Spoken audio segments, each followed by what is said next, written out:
ഞാനിന്ന് തയ്യാറാക്കിയിരിക്കുന്നത് ഒരു വെറൈറ്റി ആയിട്ടുള്ള ഒരു ചായയാണ് കേട്ടോ. അപ്പോൾ ചായ എല്ലാവർക്കും ഉണ്ടാക്കാൻ അറിയുന്നൊരു റെസിപ്പി തന്നെയാണല്ലോ.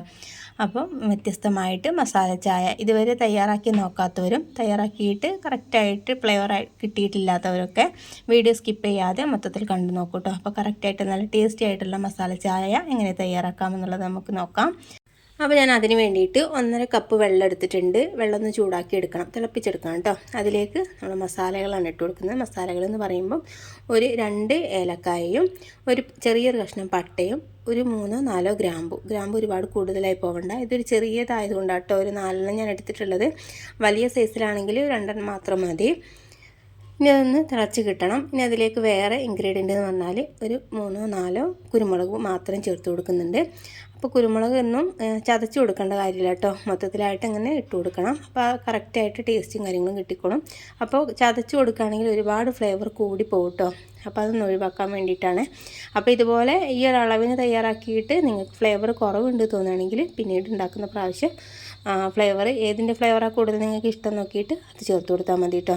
അപ്പോൾ എനിക്കിത് കറക്റ്റായിട്ടുള്ള ഒരു ഫ്ലേവറും കാര്യങ്ങളും തന്നെയാണ്. പിന്നെ ഇതിലേക്ക് ഞാൻ 1 ടേബിൾ സ്പൂണ് ചായപ്പൊടി ഇട്ട് കൊടുക്കുന്നുണ്ട് കേട്ടോ. തേയിലപ്പൊടി ഉണ്ടല്ലോ, അതിട്ട് കൊടുക്കുന്നുണ്ട്. അപ്പോൾ നല്ല രീതിയിലൊന്ന് തിളച്ച് കിട്ടട്ടെ. പിന്നെ ഈ ഒരു മസാല ടീയിലേക്ക് ഇഞ്ചി സാധാരണ ഇട്ട് കൊടുക്കാറുണ്ട് കേട്ടോ. ചെറിയൊരു കഷ്ണം ഇഞ്ചി നിങ്ങൾക്ക് ചേർത്ത് കൊടുക്കാവുന്നതേ ഉള്ളൂ. ഇവിടെ മക്കൾക്ക് ഇഷ്ടമില്ലാത്തത് കൊണ്ടാണ് കേട്ടോ ഞാൻ ഇഞ്ചി ചേർത്ത് കൊടുക്കാത്തത്. അപ്പോൾ അതും കൂടി ചേർത്ത് കൊടുക്കാൻ കറക്റ്റ് നല്ലൊരു ടേസ്റ്റും കാര്യങ്ങളും കിട്ടിക്കോളും. പിന്നെ 1 കപ്പ് പാൽ ഒഴിച്ച് കൊടുത്തിട്ടുണ്ട്. തിളച്ച പാൽ തന്നെ കേട്ടോ. ഇനി നമുക്ക് തിളപ്പിച്ചെടുക്കണമല്ലോ. അതിട്ട് കൊടുത്തതിന് ശേഷം ആവശ്യത്തിനുള്ള പഞ്ചസാര ഇട്ട് കൊടുത്ത് നല്ല രീതിയിലൊന്ന് മിക്സാക്കി കൊടുക്കാം. എന്നിട്ട് നമുക്കിതൊന്ന് തിളച്ച് കിട്ടണം. നല്ല രീതിയിലൊന്ന് പാലും വെള്ളവും പഞ്ചസാരയൊക്കെ നല്ല രീതിയിലൊന്ന് മിക്സായിട്ട് തിളച്ച് കിട്ടണം. അപ്പോൾ ഒരു 2-3 മിനിറ്റ് ഇതുപോലെ അങ്ങ് ഇളക്കി കൊടുക്കുക. എന്നിട്ട് നല്ല രീതിയിലൊന്ന് പാലൊക്കെ ഒന്ന് കുക്കായി കിട്ടുന്ന രീതിയിൽ നല്ല രീതിയിലൊന്ന് തിളച്ച് കിട്ടട്ടെ കേട്ടോ. എന്നാലാണ് കറക്റ്റായിട്ടുള്ളൊരു ഫ്ലേവറൊക്കെ നമുക്ക് ഈ പാലിലേക്ക് ഇറങ്ങി കിട്ടുള്ളൂ. അപ്പോൾ അത് നല്ല രീതിയിലൊന്ന് തിളച്ച് കിട്ടിയിട്ടുണ്ട് കേട്ടോ. അപ്പോൾ ഇഞ്ചിയുടെ കാര്യം മറക്കണ്ട, നിങ്ങളുണ്ടാക്കുന്ന സമയത്ത് ഒരു ചെറിയൊരു കഷ്ണം ഇഞ്ചി കൂടി ചേർത്ത് കൊടുത്തോളൂ കേട്ടോ.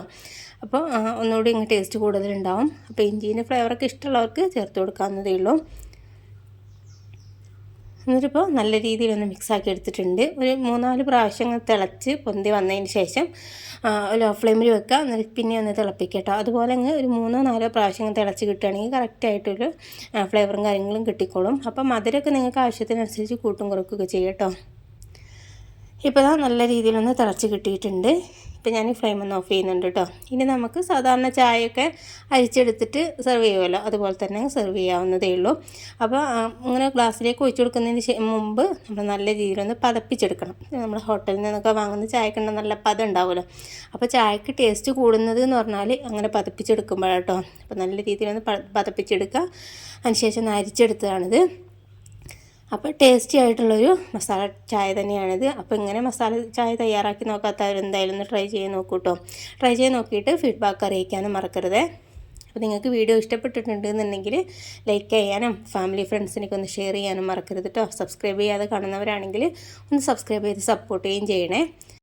അപ്പോൾ നമുക്ക് ഇതിനേക്കാളും നല്ല കിഡിലൻ വീഡിയോയുമായിട്ട് വീണ്ടും കാണാം. Okay, thank